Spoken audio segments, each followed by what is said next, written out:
अपना परिचय दे देवी और यहाँ आने का प्रयोजन बताए। तुम्हें पाना चाहती हूँ, तुम्हारी होना चाहती हूँ। किंतु मैं विवाहित हूँ। एक तुच्छ सी स्त्री के लिए मेरा अपमान, आज मैं उसको ही खत्म कर देती हूँ। अष्ट राक्षस है सीते।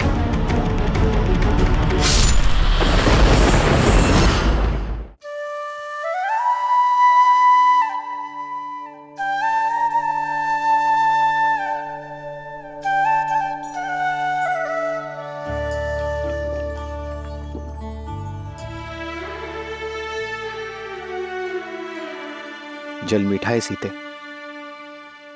और आपकी आंखों में ये जो जल है वो संसार से अपना मन छुपा सकते हैं, पर अपनी सीता से नहीं यार। पिताश्री का स्मरण हो रहा है ना, पक्षीराज जटायु को गले लगाकर आपको पिताश्री के ना होने का दुख बीत गया ना। कभी कभी तो लगता है कि तुम ही मेरा मन हो सीते।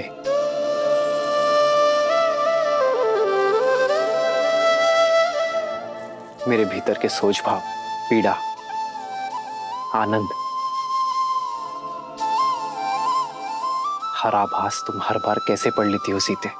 आप ही ने तो कहा कि आपका मन हूं मैं। सीता श्वास भले ही इस शरीर से लेती हूँ, पर उसके हृदय में केवल राम बसे हैं यार।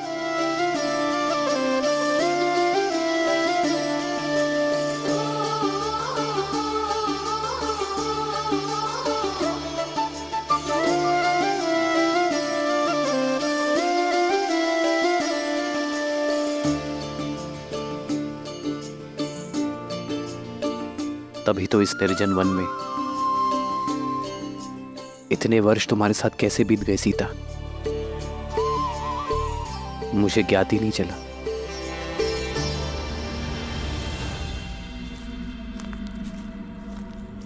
कहाँ हो?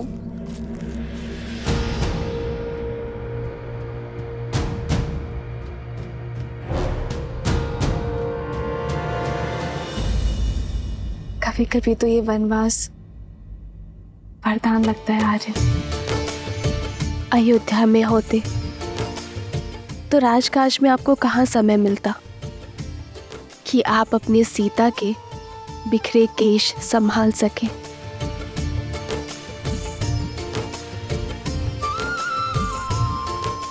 लाइए, अब मैं आपके केश संभाल देती हूँ।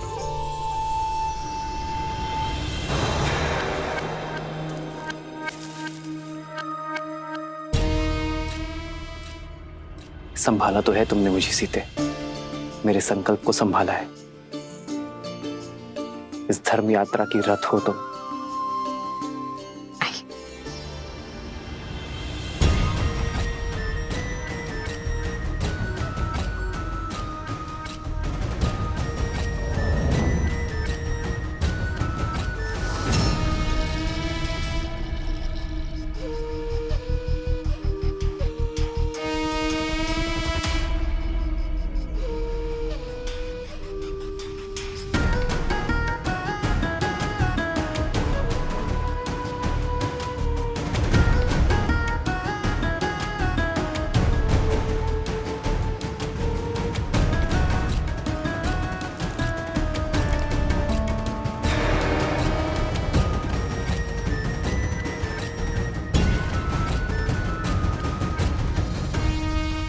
कौन है ये दिव्य पुरुष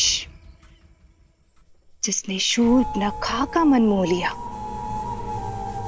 इतना सुंदर मन भावन पुरुष अवश्य यही राम है, और ये सीता। जिस आशा से भैया ने मुझे दंडक में भेजा था, आज वो पूरी होती दिखाई दे रही है।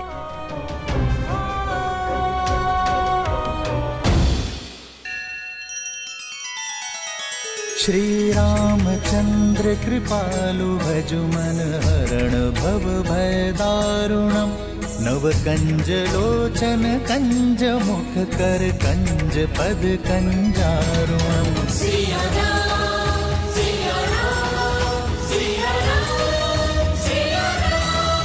आदर्श और मर्यादा की है ये कथा महापावनम। काटे मद श्री से मिला दे श्रीमद रामायणम, श्रीमद रामायणम।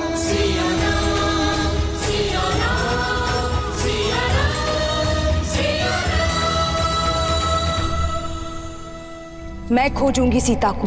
सीता पर केवल मेरे भाई लंकेश का अधिकार होगा। भैया को दिया वचन निभाने की घड़ी आ गई है। राम से सीता को सदा सर्वदा के लिए दूर कर दूंगी मैं। संध्या का समय मैं भोजन बना लेती हूँ।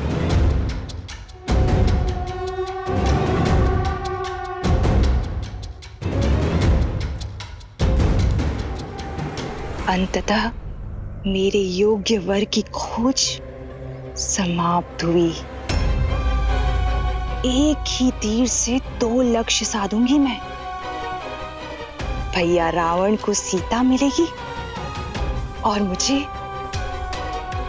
ये मन भावन राम।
इस घने वन में आप कदाचित भटक गई हैं देवी।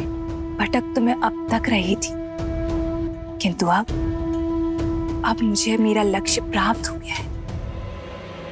तुम्हारे शौर्य की न जाने कितनी कथाएं सुनी है मैंने राम, किंतु सोचा कि कथाएं हैं, परंतु आज तुम्हें साक्षात देखकर तुम्हारी दिव्यता का आभास हुआ है। तुम्हारा ये यौवन, तुम्हारे मुख पर ये सूर्य सा तेज और तुम्हारी ये बलिष्ठ भुजाएं और ये निश्चल हंसी किसी का भी मन मोह सकती है राम। बिना मोल तुमने मुझे खरीद लिया है राम। अपना परिचय दे देवी और यहाँ आने का प्रयोजन बताएं। प्रयोजन भी तुम हो और प्रारब्ध भी तुम, मन की इच्छा भी तुम हो और तन की कामना भी तुम। मैंने अपना नहीं, आपका परिचय पूछा है देवी। क्या ये पर्याप्त नहीं कि मैं एक सर्वांग सुंदर स्त्री हूं और तुम एक सर्वश्रेष्ठ पुरुष। हमारा प्रेम और संबंध हमारा परिचय बन जाएगा और मेरे यहाँ आने का प्रयोजन तुम मेरी आंखों में देख पाओगे। ओह, मुझे वो पुरुष बहुत भाते हैं जिन्हें पाना थोड़ा कठिन होता है। मन कठोर न करो राम।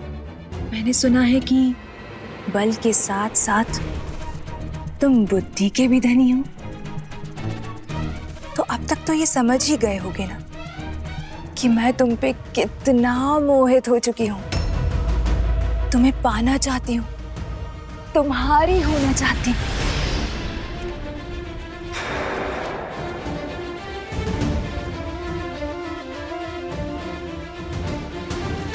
मैं आपके प्रेम का अनादर नहीं करना चाहता,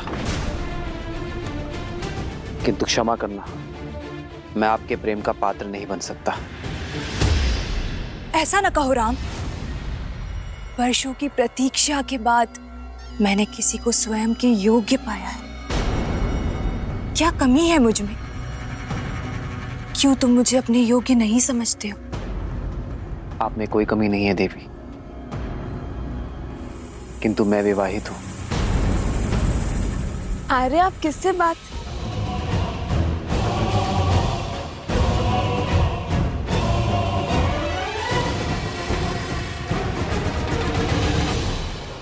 आओ सीता, इनसे मिलिए देवी। यह है मेरी धर्मपत्नी जनक नंदिनी सीता। मुझे तुम्हारी धर्म पत्नी से कोई समस्या नहीं है राम, क्योंकि राजाओं और राजकुमारों का धर्म उन्हें कई पत्नियां रखने की अनुमति देता है। मैं कोई राजा नहीं हूं देवी, एक साधारण सा वनवासी हूं। उससे विवाह करके तुम साधारण नहीं रहोगे राम, क्योंकि मैं 10 लोकों के स्वामी लंकापति दशानन रावण की प्रिय बहन शूर्पणखा हूं।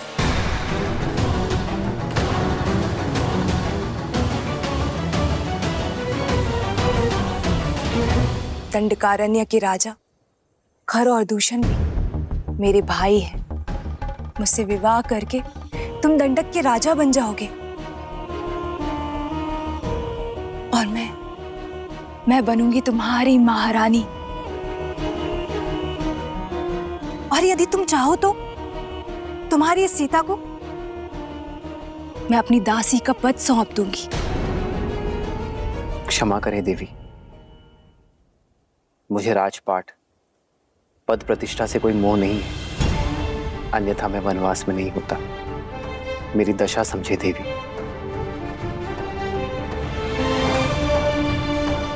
मैं एक पत्नी धर्म का प्रण ले चुका हूं। मेरी धर्म और मर्यादा का सम्मान करें।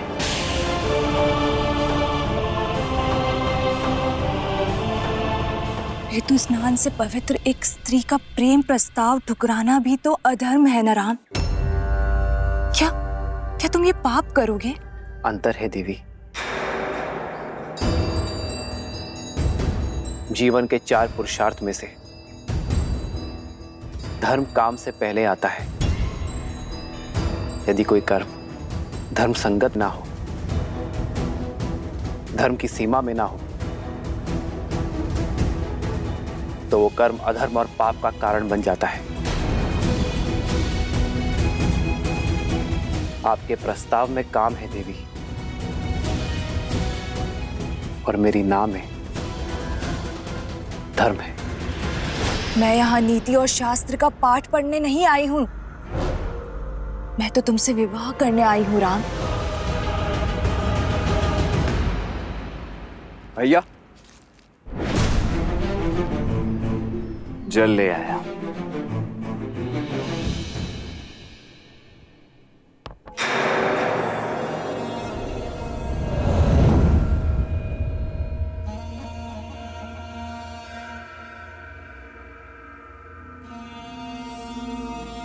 ये युवक कौन है? ये मेरा अनुज लक्ष्मण है। देखने में तो ये भी मनमोहक है, और साथ में कोई भी स्त्री नहीं। इसे विवाह प्रस्ताव दे सकती हूँ ना? आप एक स्वतंत्र नारी हैं देवी, और लक्ष्मण एक स्वतंत्र पुरुष। प्रस्ताव देना आपकी इच्छा है, और उसे स्वीकार करना ना करना लक्ष्मण की।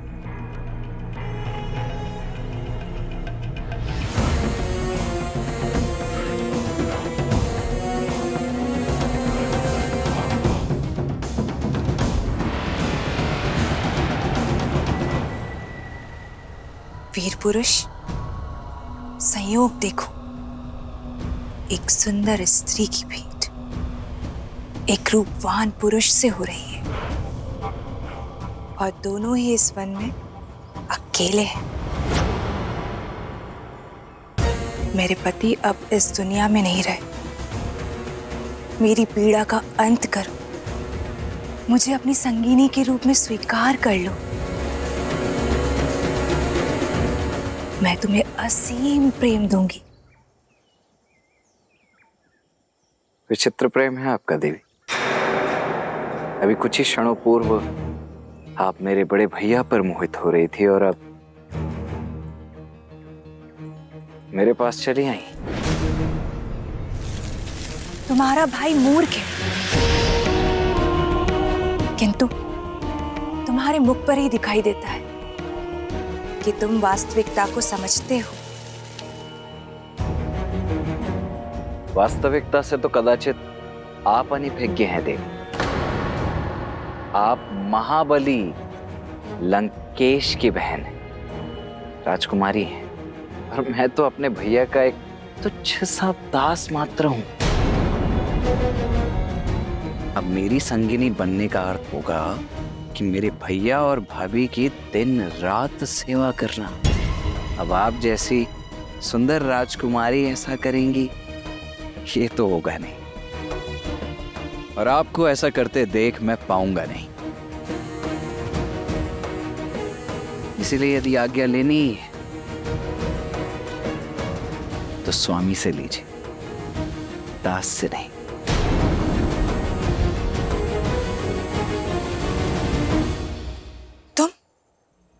तुम दोनों भाई खेल खेल रहे हो ना मेरी भावनाओं के साथ। क्यों राम, क्यों? भावनाएं आपकी अनुचित है देवी, और प्रस्ताव अनैतिक है। जब आपके पति संसार में थे तब कोई पर पुरुष आकर आपको आपके इच्छा के विरुद्ध विवाह के लिए विवश करता, तो क्या आपकी दृष्टि में वो धर्म होता देवी? यही स्थिति मुझ पर लागू होती है। और संबंध प्रेम और समर्पण से बनता है देवी, कामना और छीनने के प्रयास से नहीं। आपके लिए यही श्रेष्ठ होगा कि आप किसी ऐसे व्यक्ति को खोजें जो आपसे प्रेम करे। वही आपको संतोष दे पाएगा देवी। मैं अपनी सीता से अत्यंत प्रसन्न। मैं अपनी सीता के अतिरिक्त किसी और से प्रेम कर ही नहीं सकता देवी। इस सीता के कारण ही तुम मुझे त्याग रहे हो राम। क्या है इसमें? एक साधारण सी स्त्री जो कल वृद्ध हो जाएगी, उसका रूप और यौवन सब कुछ खो देगी, किंतु मैं माया की स्वामिनी हूं। मेरा शरीर सदा रूपवान और यौवन से भरा हुआ रहेगा। प्रेम का शरीर और यौवन से कोई संबंध ही नहीं है देवी। प्रेम तो आत्मा से होता है, जो मेरी आत्मा को सीता से। अब समझी समस्या की जड़ ये सीता ही है ना। इसके कारण ही मेरा प्रस्ताव ठुकरा रहे हो ना तुम। मेरा रूप, मेरा यौवन, सब कुछ तुम्हारे लिए व्यर्थ है। इस सीता के कारण ही पहली बार ऐसा हो रहा है कि लंकेश की बहन को वो नहीं मिला जो वो चाहती। तो मैं अब इस समस्या का अंत किए देती हूँ। अपनी पत्नी के प्रेम और पत्नी प्रण की बेड़ी से बंधे हुए हो ना, आज मैं उसको ही खत्म कर देती हूँ। और जब पत्नी ही नहीं रहेगी तो कोई प्रेम, कोई प्रण तुम्हें मेरा होने से नहीं रोक पाएगा।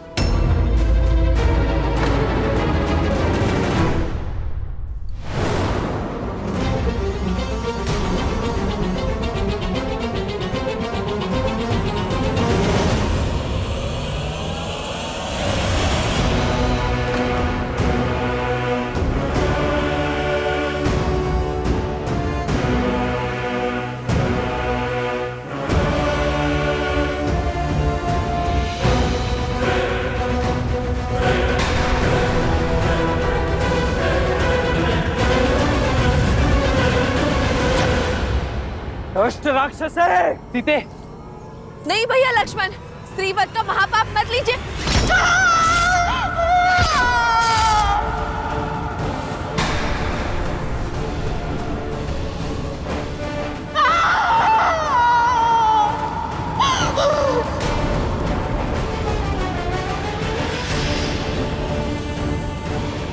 जिस रूप और सौंदर्य के अहंकार में चूर होकर इतने बड़े पाप का दुस्साहस करने जा रही थी, वही अब तुम्हारे जीवन भर का अभिशाप बनेगा।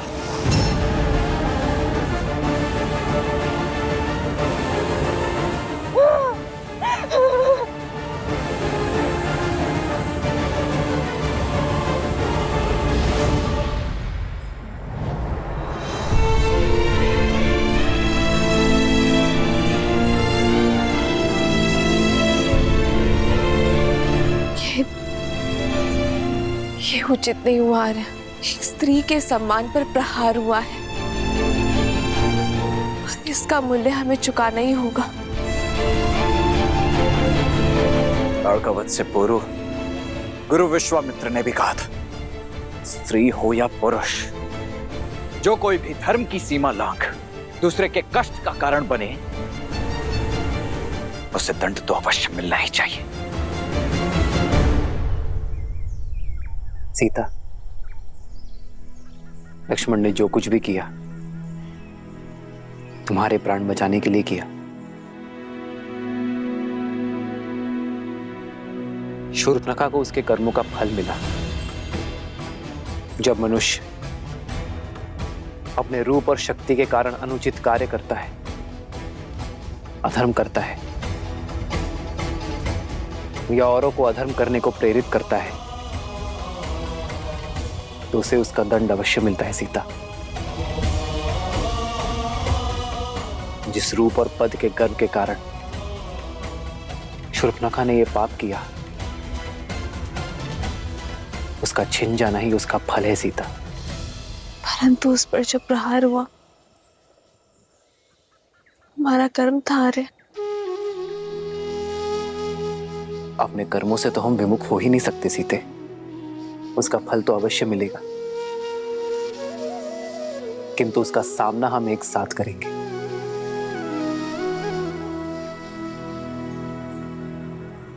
रावण की बहन पर प्रहार हुआ है आर्य। अब तो संपूर्ण राक्षस कुल हमसे प्रतिशोध लेने निकलेगा। जिस प्रकार जीवन की हर परिस्थिति का हमने साथ मिलकर सामना किया है, इसका भी करेंगे सीता, क्योंकि संकट से भयभीत होकर धर्म के पथ को छोड़ देना रघुकुल की रीति नहीं है। सीता,